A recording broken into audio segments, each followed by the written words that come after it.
নমস্কার, Rishibani institute of Vedic অ্যাস্ট্রোলজির পক্ষ থেকে স্বাগত জানাই আজকের জ্যোতিষ আলোচনায়। আমি শান্তনু আপনাদের সঙ্গে। আলোচ্য বিষয় বিশুদ্ধ জ্যোতিষ, প্রেত বাধক যোগ। জীবনে অগ্রগতি কারণে অকারণে বাধাপ্রাপ্ত হচ্ছে, কোনো একটা কাজ হয়েও হচ্ছে না, মানুষের সঙ্গে সম্পর্ক আপনি বুঝতে পারছেন না কেন খারাপ হচ্ছে, কোনো কারণ নেই কিন্তু মানুষ আপনাকে খারাপ ভাবছে।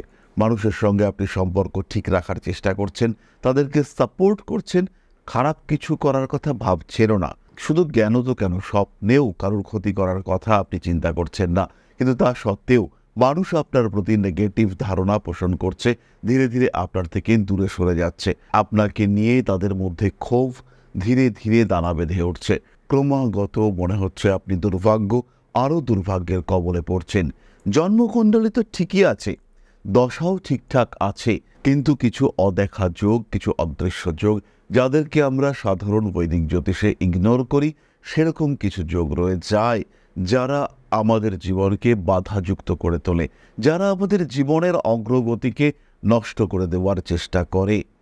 এমনই একটি যোগ হলো প্রেত বাধক যোগ।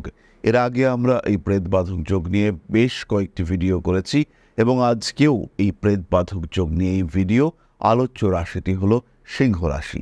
প্রথমেই আমরা জানব বাধক বিষয়টি কি এবং তার সঙ্গে সঙ্গে এটাও জানব যে কখন এই বাধক বিষয়টি প্রেত বাধকে পরিণত হয়। খেয়াল রাখতে হবে জ্বর রাশির জন্য একাদশ, স্থির রাশির জন্য নবম এবং দত্তক রাশির জন্য সপ্তম ভাব হলো বাধক ভাব। যেহেতু সিংহ স্থির রাশি, তাই নবম ভাব অর্থাৎ মেষ, এটি হলো সিংহের জন্য বাধক ভাব। খেয়াল রাখতে হবে এই বাধক ভাব বা বাধক গ্রহ মঙ্গল, তারা যদি কোনোভাবে পীড়াগ্রস্ত হয়, বাধকভাবে যদি অশুভ গ্রহ বসে, সেই ক্ষেত্রে জাতক বা জাতিকার জীবনে অগ্রগতি বাধাপ্রাপ্ত হয়। এই বাধক ক্ষেত্রেই যদি রাহু, কেতু, শনির মতন কঠিন গ্রহ তারা নেগেটিভলি এনহ্যান্সড হয়ে অবস্থান করে, হতেই পারে শনি আপনার নবমে অবস্থান করেছেন নিচস্থ হয়ে এবং শনি অবস্থান করে রয়েছেন ভরণী নক্ষত্রে। সেই ভরণী নক্ষত্রের অধিপতি শুক্র, তিনি আপনার অষ্টমে অবস্থান করে রয়েছেন এবং অষ্টমে শুক্রের যে উচ্চক্ষেত্র, মীন রাশিতে শুক্রের উচ্চক্ষেত্র, সেইখানেই অবস্থান করে রয়েছে বুধ। ফলে যেমন বুধের নিজ ভঙ্গ হয়েছে, ঠিক তেমনভাবেই শুক্রেরও কিন্তু তুঙ্গ ভঙ্গ হয়েছে। তাই শুক্র এখানে অ্যাজ এ ম্যালিফিক প্ল্যানেট কাজ করবে। ফলে শনির দ্বারা যে বাধা সৃষ্টি হয়েছে, সেই বাধা কিন্তু রূপান্তরিত হবে প্রেত বাধায়।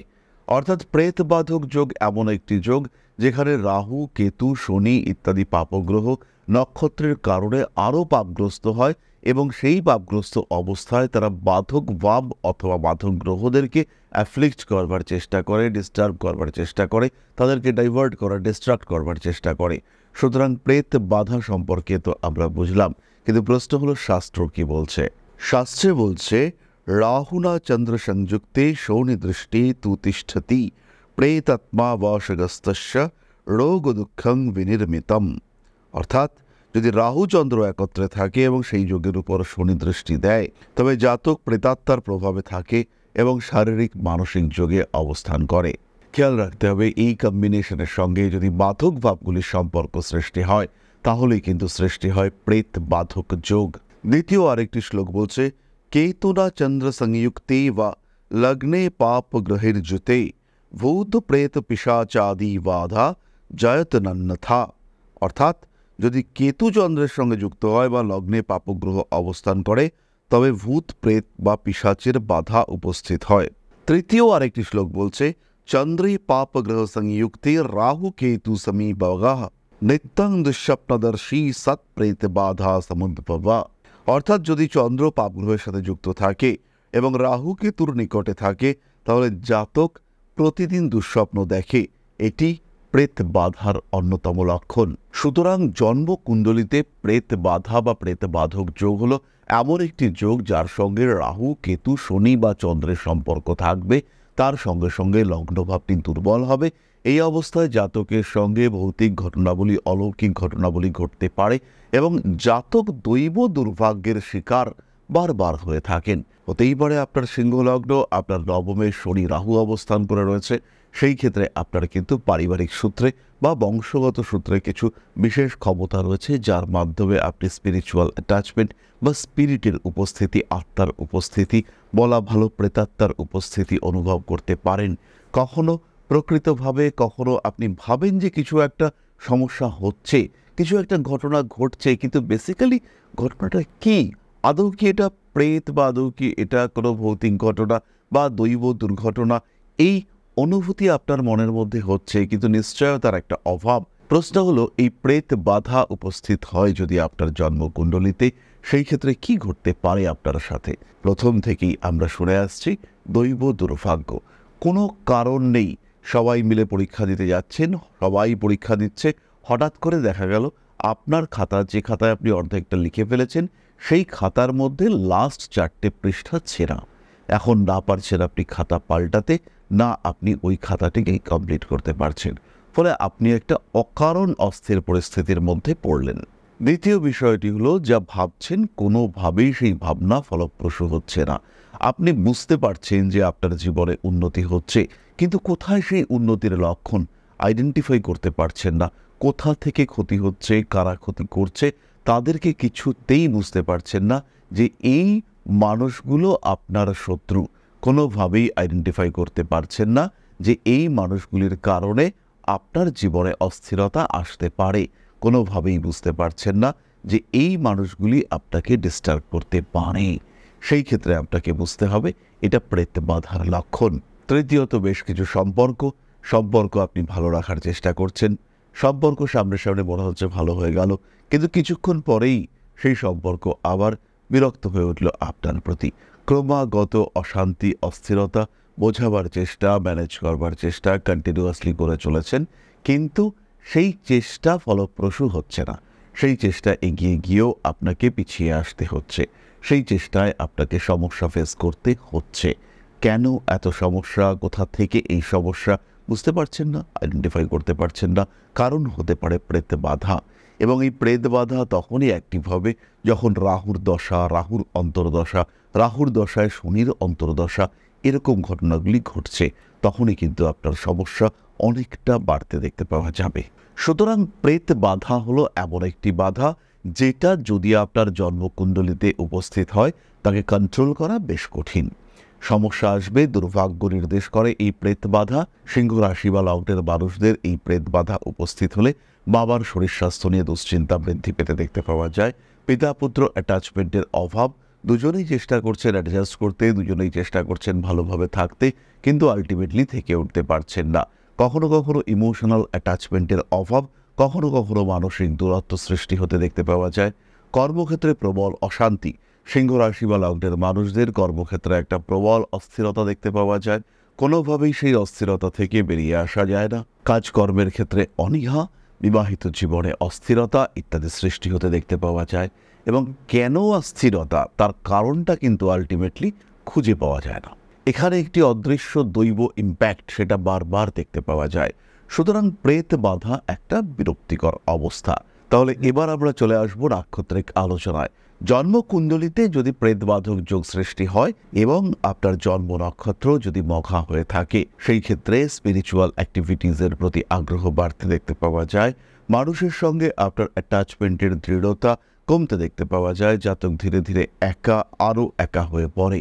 কাজের চাপ, কাজের দায়িত্ব, রেসপন্সিবিলিটি, কখনো সামাজিক, কখনো সাংসারিক, এগুলো বাড়তে দেখতে পাওয়া যায়।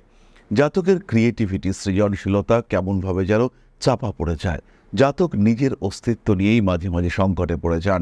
এই প্রবল অস্তিত্ব সংকট থেকে নিজেকে বার করে নিয়ে আসা, এটা জাতকের জন্য ভীষণই কঠিন হয়ে দাঁড়ায়। পরবর্তী নক্ষত্র হলো পূর্ব ফাল্গুনী। পূর্ব ফাল্গুনী নক্ষত্রের মানুষদের জন্মকুণ্ডলিতে এই প্রেতবাধক যোগ উপস্থিত হলে পারিবারিক সম্পত্তি, বংশগত অর্থ ইত্যাদি প্রাপ্তির ক্ষেত্রে বাধা আসে। বাড়িতে একটি দোকান আছে, 4 জন শরিক, কিন্তু দেখা গেল যে আপনাকে বঞ্চিত করবার জন্য তারা 3 জন একত্র হয়েছে। সবাই আপনার প্রতি বিদ্বেষপূর্ণ। এরকম অবস্থা সৃষ্টি হয় প্রেতবাধক যোগ সৃষ্টি হলে। সবাইকেই ভালোবাসার চেষ্টা করছেন, সবার সঙ্গেই ভালো বিহেভিয়ার আপনার, কিন্তু আপনার বিরুদ্ধে প্রত্যেকটি লোক গিয়ে পৌঁছেছে, প্রত্যেকটি লোকই আপনার এগেইনস্টে কথা বলবার চেষ্টা করছে। এটাই হলো প্রেতবাধক যোগের ইম্প্যাক্ট। আবার যদি আপনার জন্ম নক্ষত্র হয় উত্তর ফাল্গুনী, সেই ক্ষেত্রে ফিনান্সিয়াল ট্রানজাকশনের ক্ষেত্রে সমস্যা। টাকা পয়সা দিয়েছেন, সেই মানুষটা আপনাকে ভরসা রাখতে পারছে না। কাজকর্ম করেছেন, কিন্তু সেই মানুষটার ক্ষেত্রে সিনসিয়ারিটির অভাব। কাউকে সাপোর্ট দিয়েছেন, সেই মানুষটা অস্বীকার করছে। এরকম ঘটনা উত্তর ফাল্গুনিকে ফেস করতে হয়। আর শরীরটাও কিন্তু মাঝে মাঝে বেশ খারাপ হতে দেখতে পাওয়া যায়। অদ্ভুত বিষয়, আমরা জিমস্টোন বা এই ধরনের বিষয়ের সাহায্যে প্রেতবাধক যোগের রেমেডি কিন্তু করতে পারি না, বরঞ্চ পিতৃতর্পণ, পুজো পাঠ, ইষ্টমন্ত্র জপ এই কাজকর্মগুলি প্রেত বাধা থেকে আপনাকে অনেক সহজে মুক্তি দিতে পারে।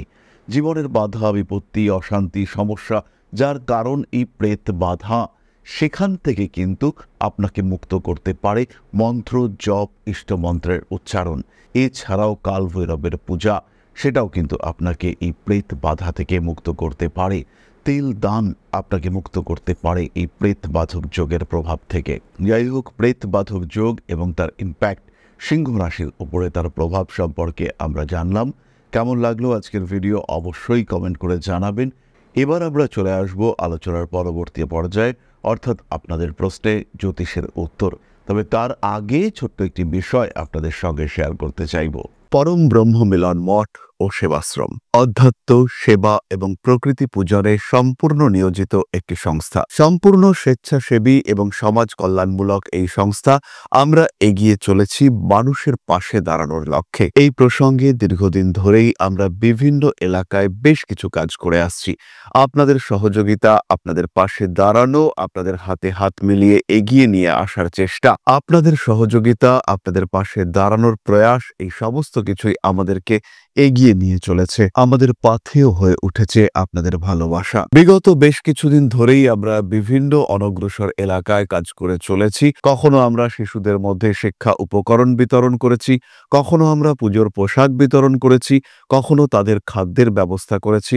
আমরা কন্টিনিউয়াসলি তাদের পড়াশোনার জন্য 2টি ফ্রি কোচিং সেন্টার শুরু করেছি। তাদের মধ্যে ক্রিয়েটিভ অ্যাক্টিভিটিগুলিকে জাগ্রত করবার জন্য সম্পূর্ণ বিনামূল্য একটি নৃত্য শিক্ষা প্রশিক্ষণের ব্যবস্থা, সেটা আমরা করতে সক্ষম হয়েছি। এবং এই প্রত্যেকটি পদক্ষেপেই আমরা পেয়েছি আপনাদের সঙ্গ, আমরা পেয়েছি আপনাদের সহযোগিতা, আমরা পেয়েছি আপনাদের ভালোবাসা। আমরা শীতকালে কম্বল বিতরণ করেছি, আমরা মায়েদের মধ্যে খাদ্য উপকরণ, পুষ্টি উপকরণ বিতরণ করেছি, আমরা বিতরণ করেছি ডেঙ্গুর সময় প্রচুর মশারি। এই প্রত্যেকটি কাজেই আপনারা ছিলেন আমাদের পাশে। বর্তমানে মানুষের ভালোবাসায় আমরা ধীরে ধীরে আরেকটু বড় হয়ে উঠছি। এই অবস্থায় বর্তমান পরিস্থিতিতে এই কাজগুলিকে আরো এগিয়ে নিয়ে যাওয়ার জন্য, সুষ্ঠুভাবে করবার জন্য প্রয়োজন একটি পরিকাঠামো। তাই আমরা চিন্তা ভাবনা করছি একটি আশ্রম ফরমেশনের, এবং এর জন্য প্রয়োজন জমি, এর জন্য প্রয়োজন পরিকাঠামো। তাই যারা আমাদের সাবস্ক্রাইবার রয়েছেন, যারা আমাদের ভিউয়ার রয়েছেন, যারা আমাদের ফলোয়ার রয়েছেন, যারা আমাদেরকে ভালোবাসেন, যারা আমাদের পাশে থাকেন, প্রত্যেকটি সহানুভূতিশীল মানুষের কাছে আমাদের অনুরোধ, সাধ্যমতো সামান্য পরিবারে আপনারা এগিয়ে আসুন। বিন্দু বিন্দুতে সম্পূর্ণ হবে সিন্ধুর গঠন, তৈরি হবে পরম ব্রহ্মমিলন মঠ ও সেবাশ্রমের পরিকাঠামো। তাই যারা বিভিন্ন সময় বিভিন্ন অবস্থায় মানুষের পাশে গিয়ে দাঁড়ান, যারা প্রকৃতিকে ভালোবাসেন, যারা জীবনকে এগিয়ে নিয়ে যাওয়ার পথে অন্যকে সাহায্য করতে পছন্দ করেন, সেরকম প্রত্যেকটি মানুষের কাছে আমাদের সাধারণ অনুরোধ, আমাদের এই মহৎ উদ্দেশ্যকে সফল করে তুলবার জন্য যতটুকু সম্ভব, যতটুকু সাধ্য, অবশ্যই এগিয়ে আসুন, বাড়িয়ে দিন সামান্য সহযোগিতার হাত। অধ্যাত্ম, সেবা এবং প্রকৃতি পূজনের এই মহান কর্মে, মহান ব্রতে ব্রতী হয়েছি আমরা। আমাদের সঙ্গে হাতে হাত মিলিয়ে আপনারাও যতটুকু সম্ভব এগিয়ে আসুন। সবার প্রচেষ্টায় এই বিরাট কর্মযজ্ঞ সাফল্যমণ্ডিত হবে। সবাইকে জানাই অগ্রিম ধন্যবাদ। আমরা জানি আপনাদের সহযোগিতা আমরা পাবো। বেশ কিছুদিন ধরেই বহু মানুষ আমাদেরকে সাহায্য করে চলেছেন, কারণ আমাদের ইন্ডিভিজুয়াল সামর্থ্য অতি ক্ষুদ্র, তার মাধ্যমে এই মহৎ কার্যগুলিকে সম্পূর্ণ করা সম্ভব নয়। তাই প্রত্যেকের ছোট্ট ছোট্ট সহযোগিতার হাত আমাদেরকে এগিয়ে নিয়ে চলেছে। আমরা এগিয়ে চলেছি সাফল্যের লক্ষ্যে। আপনাদের ভালোবাসা এভাবেই আমাদের পাশে থাক, আমরা সফল হবই। তাহলে এবার আমরা চলে আসি আপনাদের প্রশ্নে। প্রশ্নকর্তা Rahul Das, date of birth 20-10-2000, সময় 1:25 PM, প্লেস সিঙ্গুর, ওয়েস্ট বেঙ্গল, বর্তমানে হায়দ্রাবাদে কর্মরত। আবার আগামী জীবন কেমন হতে চলেছে? শারীরিক দিক থেকে রাহুল একটু সচেতন থাকতে হবে। রিলেশনশিপের ক্ষেত্রটি ভালো, রোমান্টিক মানুষ তুমি, লেখালেখির ক্ষেত্রে উন্নতি রয়েছে, ক্রিয়েটিভিটি অনেকটাই ভালো। সেকেন্ডারি সোর্স অফ আর্নিং, দ্বিতীয় প্রফেশন, এটা নিয়ে তোমার অবশ্যই ভাবা উচিত। কর্মতৎপরতা বাড়তে দেখতে পাওয়া যাবে। পেশাগত ক্ষেত্রে অল্প বিস্তর অস্থিরতা, মানসিক দিক থেকে কিছু চাপ, এগুলো সৃষ্টি হতে দেখতে পাওয়া যাবে। কর্মক্ষেত্রে বেশ উন্নতি রয়েছে, সেই ক্ষেত্রে কিন্তু দুশ্চিন্তার কোনো কারণ নেই। কাজকর্মের চাপ ক্রমাগত বাড়বে। 2027 সাল নাগাদ তুমি বিদেশ যাত্রার একটা পরিকল্পনা করতে পারো বা মাথায় রাখতে পারো। পেশাগত ক্ষেত্রে বেশ উন্নতি রয়েছে। বুধ এবং রবির প্রতিকার তোমার কর্মক্ষেত্রের সমস্ত বাধা থেকে তোমাকে মুক্ত হতে সাহায্য করবে। তাহলে আজকের আলোচনা আমরা আর দীর্ঘায়িত করব না। সবাই সুস্থ থাকুন, ভালো থাকুন। মা শ্রী শ্রী আদিশক্তির আশীর্বাদ বর্ষিত হোক আপনাদের উপর। সমৃদ্ধ, আরও সমৃদ্ধ হয়ে উঠুক আপনাদের প্রত্যেকের জীবন। জয় মা আদিশক্তি। নমস্কার।